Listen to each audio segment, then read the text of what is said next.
So essentially, what we're looking at when we look at this is this from a occult, Kabbalistic perspective, right? So here we have on the right-hand side, you guys can see my mouse, right? Can you see my mouse? Cosmic, anybody? Yeah. Yeah, I see it. It's hard to see. We can see it. Good. So here we have the 22 archetypes, the ascending serpent, which represents the paths of the tree of life. And the paths of the tree of life, there are 22 of them.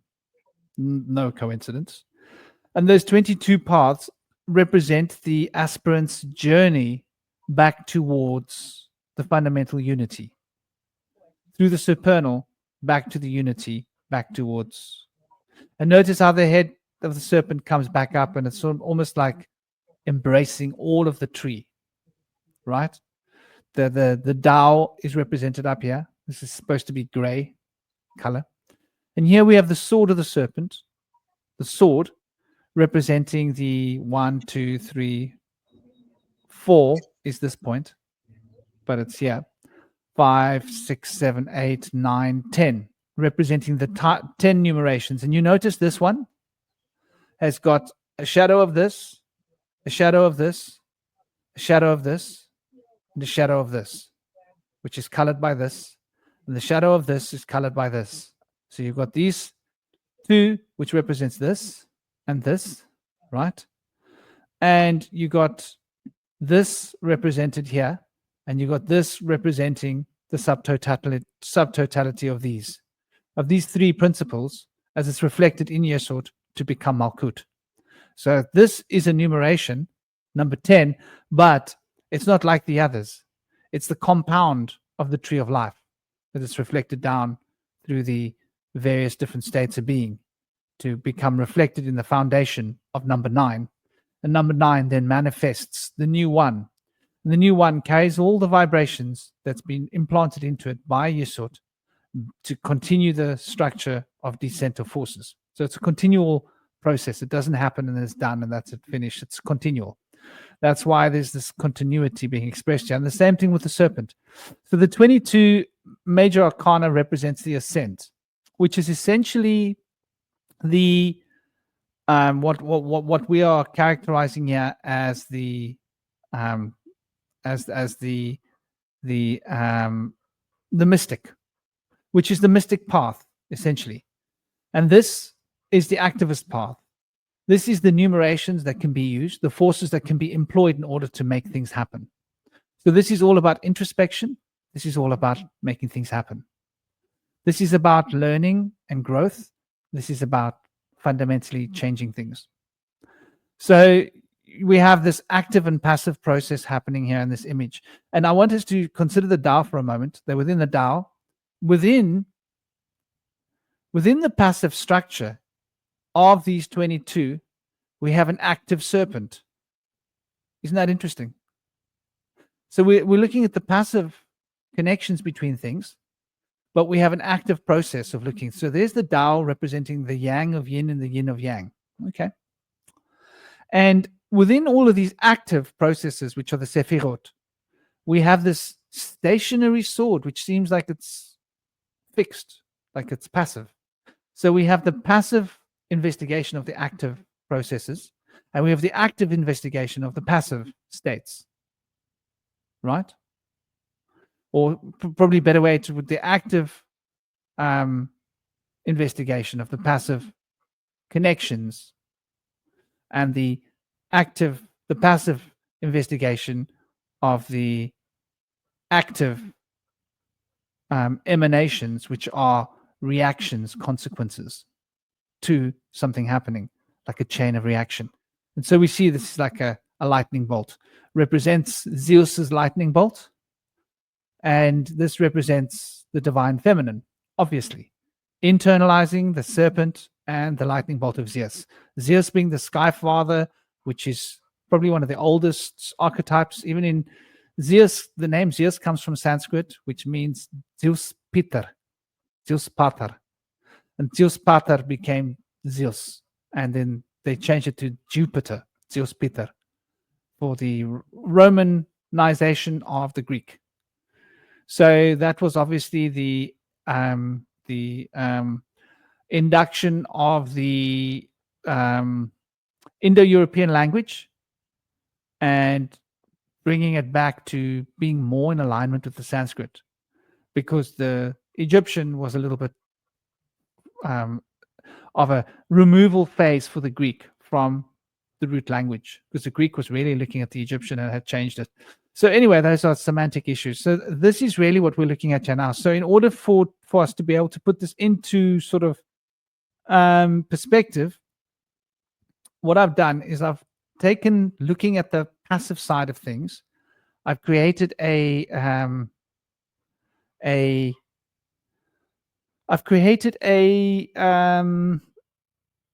series of things for us to look at, and I think it will be quite window. So which window do we look at? Let's go with the world. Right. So here we go. You guys can see this picture, right? Let me know, because I'm not seeing.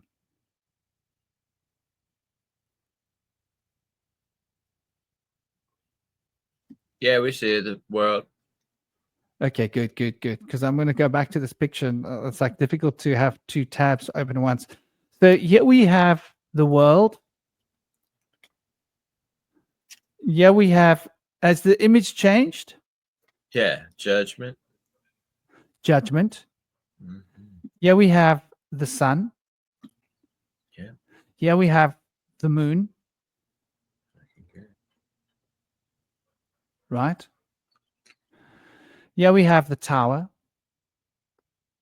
Yeah, we have the devil. Yeah, we have temperance. Yeah, we have death. Yeah, we have the hanged man. And yeah, we have justice. So these are effectively 11. Right? Now, justice sits in the middle. Very important. Justice is the scales. So justice, think of justice as the scales between the left scale and the right scale, which represents that polarity between the more active process of the mystic journey versus the more passive process of the mystic journey. So the mystic journey begins with the world, right? Begins with physically, what are we doing in our physical world? What are we putting into perspective? That number 4, it involves really taking our world apart, like you were saying, Cosmic, starting to really look at like our life around us. What's going on? What do these 2 wands in these hands represent? What do these 4 elements represent? These different aspects of ourselves that we see reflected in the world. From that point, we then go to the point of judgment. We start asking questions, right? The asking questions starts causing us to go down different idea rabbit holes, right? Those rabbit holes take us towards a kind of a micro enlightenment, from rabbit hole to rabbit hole. We're learning new things. The light of consciousness is being reawoken within us. And this then takes us to start realizing that there are hidden forces. There are hidden things. Things aren't black and white. There are things that are more subtle. They're not so obvious. There's this aspect of ourselves which is an occult nature, and we start noticing it in the world. We start noticing that all things seem to have both sides of the dynamic and the dichotomy. And we notice that everything seems to be somehow a reflection of a dichotomy of sorts. The paradox of life starts to become awakened. This then takes us to a point of inspiration. We start recognizing and realizing that we're part of a group. We start recognizing and realizing that what we do feeds back to the group, and we start wanting to be better. We start having aspirations towards the higher potentials within our personality. And so we're now actively striving towards awakening these deeper, more profound forces. This causes us to take apart our personality. This causes us to dismantle who we think we are. This causes us to start to break open the proverbial seal of Franklin, who I am, and cast myself down from my proverbial tower, from where I view the world, thinking that I know better, and start asking that questions that's going to cause a kind of a mini death, if you will, that mini breakdown. And now we have to face within ourselves the proverbial devil.